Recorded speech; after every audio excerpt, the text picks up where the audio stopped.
Hello दोस्तों, 16 सितंबर को मैं आपको कहूं कि भारत पेट्रोलियम या बीपीसीएल का जो स्टॉक है वो ग्रीन में मतलब गेन करके बंद हुआ है। अब शायद मुझे बोलोगे कि क्या मजाक कर रहे हो, ऐसे ही सुबह से मूड खराब है। 490 का स्टॉक प्राइस कहाँ 430 435 में पहुंच गया है, तो मजाक करना बंद करो। लेकिन दोस्तों, मैं ये जो बात कह रहा हूं इसके पीछे शायद जो स्टॉक मार्केट है वो भी कहीं ना कहीं पर एग्री कर रहा है। देखिए, मैं आपको यहाँ पर जो दो स्टॉक एक्सचेंजेस है एनएसई और बीएसई, ये लाइव डेटा आपको मैं दिखा रहा हूं। आप यहाँ पर एकदम ऊपर देख सकते हैं 16 सितंबर लिखा हुआ है। देखिए, ये एनएसई का डेटा है और एनएसई में ये रहा भारत पेट्रोलियम। ठीक है, अब यहाँ पर मैं आपका ध्यान दिलाऊंगा प्राइस इंफॉर्मेशन में। अब एनएससी तो कहता है कि 1.62% स्टॉक जो है ऊपर बंद हुआ है। ये आप खुद भी चेक कर सकते हैं दोस्तों। 7 पॉइंट ऊपर 1.62% ऊपर बंद हुआ है। तो आप सोचेंगे कि क्या हो रहा है, क्या है। तो दोस्तों, इसके बारे में मैं इस वीडियो में डिटेल में बात कर रहा हूं। देखिए, एक दिन पहले मतलब 15 सितंबर को 489.95 में स्टॉक बंद होता है और 16 सितंबर जो कि एक्स डिविडेंड डेट थी भारत पेट्रोलियम की जो बीपीसीएल है, तो 58 रुपीज का डिविडेंड ऑलरेडी एडजस्ट होके ओपन होता है। तो ये देखिए यहां पर एडजस्टेड प्राइस एकदम कोने में एडजस्टेड प्राइस आप देख सकते हैं 431.95। तो 431.95 में ही ये प्राइस एडजस्ट हुआ था, फिर 437.5 में ये खुला, फिर पूरे दिन ट्रेडिंग हुई, लोगों ने बेचा, खरीदा, इंट्राडे किया, सब कुछ किया यहाँ पर, और लास्ट में बंद होता है 438.95 में भारत पेट्रोलियम का शेयर। तो दोस्तों, यहाँ पर जो भी 58 रुपीज जो यहाँ पर आपको लग रहा है कि वो माइनस हुआ है, ऐसा वो डिविडेंड के रूप में वो एक तरीके से एडजस्ट हुआ है। ये एनएससी मैंने आपको दिखाया। अब आपके सामने मैं यहाँ बीएससी का भी डेटा दिखा देता हूं जल्दी से। देखिए, बीएससी ने तो सुबह ही एडजस्ट कर दिया था, 432 प्रीवियस क्लोज कर दिया और ओपन कर दिया 437 को, और फिर पूरे दिन जो भी बाइंग हुई, सेलिंग हुई, और 439 और पॉजिटिव में बंद हुआ है। तो ये हर स्टॉक के साथ होता है, ऐसा नहीं है कि बीपीसीएल के साथ हुआ है। कोई भी स्टॉक जिसका एक्स डिविडेंड डेट होता है तो स्टॉक उतना कम हो जाता है। अब भारत पेट्रोलियम में ये थोड़ा ज्यादा दिख रहा है क्योंकि डिविडेंड भी बड़ा था। डिविडेंड 490 के स्टॉक प्राइस में 58 रुपीज था, 12-13% का था, तो इसलिए ज्यादा दिख रहा था। तो जनरली डिविडेंड 1-2% का होता है तो शायद इन्वेस्टर्स उतना शायद ध्यान नहीं भी देते हैं। ये एक चीज है जो मुझे लगता है हम सबको जाननी चाहिए। अब भारत पेट्रोलियम कितना डिविडेंड दे रहा है, यहां पर एक कंफ्यूजन आ रहा है।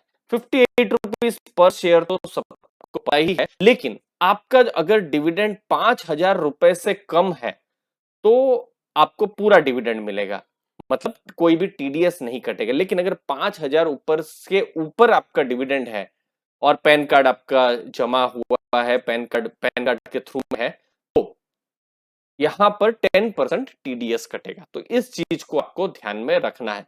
तो ये ऑप्टिमम जो नंबर आया था वो 86 आया था, मतलब किसी के पास 86 मतलब 86 शेयर से कम स्टॉक है तो फिर उनको पूरा डिविडेंड मिलेगा। 86 से ऊपर किसी के पास स्टॉक है, किसी के पास 100 है, किसी के पास 150 है, 200 है, तो उनका थोड़ा सा टीडीएस कटेगा।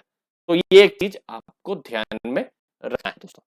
इसी चीज अब कट गया है, यहाँ पर टीडीएस भी कट गया है, स्टॉक प्राइस भी यहाँ पर नीचे हो गया, तो डिविडेंड अब मिलेगा कब? तो यहाँ पर एजीएम 27 सितंबर को हो रही है। एजीएम पर भी कुछ लोगों ने प्रश्न किया कि एजीएम में डिक्लेयर होगा कि नहीं होगा।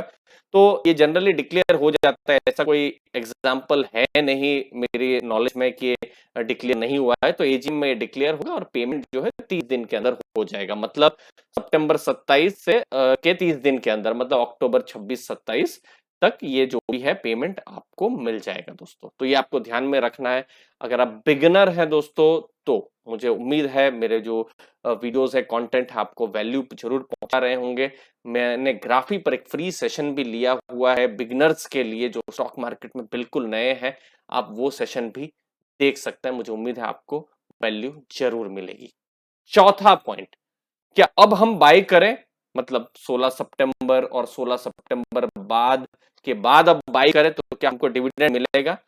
तो आंसर है नहीं। अब आपको डिविडेंड नहीं मिलेगा। डिविडेंड जो भी एडजस्टमेंट था वो सब हो चुका है।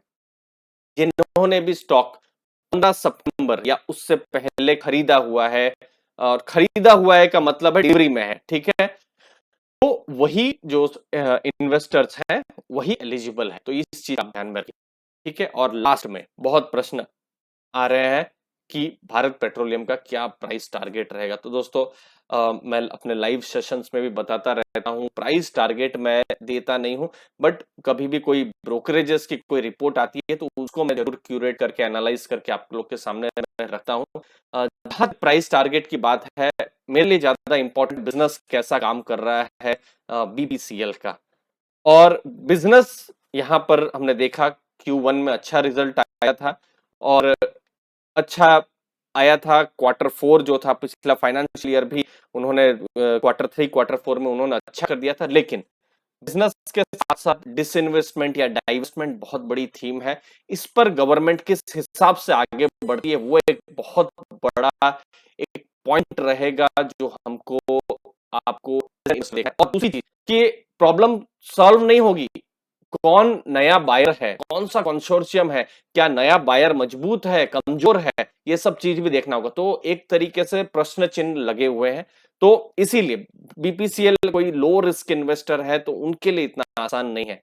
प्राइस टारगेट और ये सब जो भविष्यवाणी है किसी के लिए पॉसिबल नहीं है। मैंने हमेशा से बिजनेस देखा है, अगर बिजनेस ठीक किया है तो प्राइस कभी ना कहीं कभी उसको कैच कर ही लेता है। लोग आईटीसी का भी मजाक उड़ाते थे, लेकिन आईटीसी भी हमने देखा कि अच्छा खासा उसने रनअप किया। 13,000 करोड़ का उसका प्रॉफिट है। इतना बड़ा प्रॉफिट मेकिंग कंपनी दौड़ नहीं रही थी, लेकिन बहुत सारे लॉस मेकिंग और बहुत ही खराब सेल्स वाली भी कंपनियां दौड़ रही थी। तो कहीं ना कहीं मार्केट लॉन्ग टर्म में सब कुछ एवरेज कर लेता है। जो खराब कंपनियां होती है बाहर निकल जाती है, या मैं कहता हूं या फिर नेगेटिव हो जाती है, अच्छी कंपनियां अच्छा कर लेती है दोस्तों। तो मेरा क्वार्टर 2 अगर बिल्कुल शॉर्ट टर्म में कहें तो क्वार्टर 2 का रिजल्ट में मेरा फोकस रहेगा।